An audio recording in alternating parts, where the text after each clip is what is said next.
சங்கீதம் 49ஆம் அதிகாரத்துல 16வது வசனம், ஒருவன் ஐஸ்வர்யவானாகி அவன் வீட்டின் மகிமை பெருகும் போது நீ பயப்படாதே. நம்ம வீட்டுல பக்கத்து வீட்டுக்காரங்க இருப்பாங்க, திடீர்னு பணக்காரனா இருப்பாங்க, திடீர்னு ஒவ்வொரு பொருளா வாங்குவாங்க. நம்ம என்ன பண்ணுவோம், ஐயோ அவங்க வீட்டுல இவ்வளவு பொருள் வாங்குறாங்களே நினைப்போம். ஆனா அதை கண்டு நம்ம பயப்படக்கூடாது. பணம் எவ்வளவு சம்பாதிக்கிறாங்களோ அந்த அளவுக்கு அவங்க ஒவ்வொரு நாளும் பயத்தோட வாழ்ந்துட்டே இருப்பாங்க. ஏன்னா கொஞ்சம் பணமா இருந்தா நிச்சயமா அது நம்ம காப்பாத்தும். அதிகமா இருக்க இருக்க ஒரு நாள் நமக்கு அதுவே பயம் வந்துடும். என்னடா இந்த பணத்தை நம்ம எப்படி பாதுகாப்போம், இந்த பணம் நமக்கு எவ்வளவோ பிரச்சனை உண்டு பண்ணும், நம்மளை எந்த இடத்துல கொண்டு போய் விடும் நமக்கே தெரியாது, அந்த அளவுக்கு பணம். அதனால ஒருத்தங்க பணக்காரனா இருக்க சொல்லிட்டு நம்ம பயப்பட வேண்டாம்.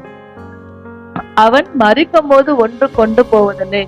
ஒவ்வொரு வீடா சேர்த்து வைப்பாங்க, இந்த பிளாட் வாங்கலாமா, அந்த இடம் வாங்கலாமா. ஆனா கடைசி வரைக்கும் அவன் அதை அனுபவிக்க மாட்டான். ஏன்னா அவன் சேர்த்து வைக்கதான் முடியும், அதை அனுபவிக்கிறதுக்கு மற்றவங்க வருவாங்க. எந்த சூழ்நிலை கூட நம்ம பணத்துக்கு முக்கியம் இம்பார்ட்டன்ட் தந்தோம்னா நமக்கு எந்த ஒரு லாபமும் கிடையாது.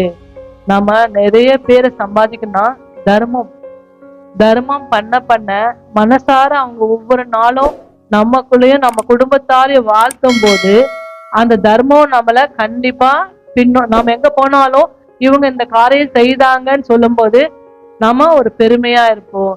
பணத்தினால எதுவுமே நம்ம சாதிக்க முடியாது.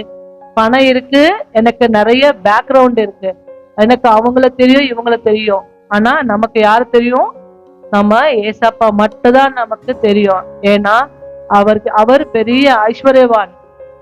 அந்த மனுஷங்கள்ட்ட இல்லாத பணம் அவர்கிட்ட நிறைய, அவர் தான் நமக்கு கொடுத்தாரு. ஆனா நம்ம லாஸ்ட்ல அவரே மறந்துடுவோம். ஏன்னா கொடுத்தவர் அவரே மறக்கும் போது மனுஷங்களை ஏமாத்துறோம்.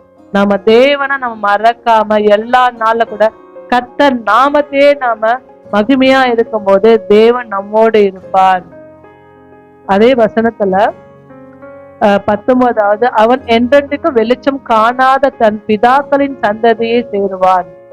அவங்க பிதாக்கள் தேவன் அறியாதவங்க என்ன பண்ணுவாங்க, அந்த மனுஷன் கூட எந்த ஒரு நன்மை செய்யாதபடி அவங்களும் அந்த பிதாக்கள் பாரிதான் இருப்பாங்க. ஏன்னா அவங்க யாருக்கும் கொடுக்க மாட்டாங்க, தான் மட்டும் இருக்கணும், தான் குடும்பம் நல்லா இருக்கணும், தான் பிள்ளைங்க நல்லா இருக்கணும்.